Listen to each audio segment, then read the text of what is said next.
কিছু ভালো না লাগে কিছু ভালো লাগে না। না ভালো লাগে না। কিছু ভালো লাগে না তবুও হাসতে হয়। কেন হাসতে হয় দেখি। আপনি ভালো আছেন, কাজ ঠিকঠাক করছেন, হাসছেন, কথাও বলছেন আগের মতো। মুখে হাসি কিন্তু মনে অদ্ভুত শূন্যতা। মনের ভেতরে একটা কষ্টের আর একাকিত্বের ভার যেটা কেউকে বোঝানো যায় না।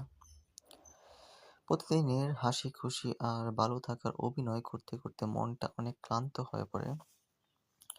এই লুকানো বিষণ্ণতা মাস্ক ডিপ্রেশন, যেখানে মানুষ তার বিষণ্ণতাকে হাসি, কাছের ব্যস্ততা বা আমি ঠিক আছি মুখোশের আড়ালে লুকিয়ে রাখে। বাইরে থেকে সব স্বাভাবিক মনে হলেও ভিতরে এক অদৃশ্য ক্লান্তি, অজানা শূন্যতা কাজ করে। এমন মানুষরা সাধারণত খুব দায়িত্বশীল, সবকিছু ঠিক রাখার চেষ্টা করে, কিন্তু একা হলে সেই ফাঁকা লাগা অনুভূতিটা আবারও ফিরে আসে। মনে হয় সবকিছু থাকা সত্ত্বেও কিছু যেন নেই।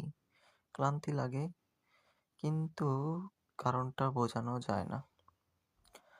কাজের প্রতি আগ্রহ হারিয়ে যায়, প্রিয় জিনিসগুলো আর আনন্দ দেয় না।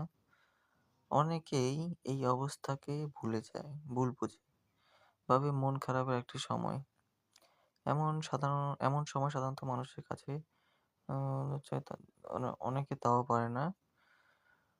নিজের ভিতরে কষ্টটা অস্বীকার না করে আরে ঘুমে ধরে গেছে রে ভাই। নিজের ভিতরের কষ্টটা অস্বীকার না করে কারোর সঙ্গে কথা বলুন।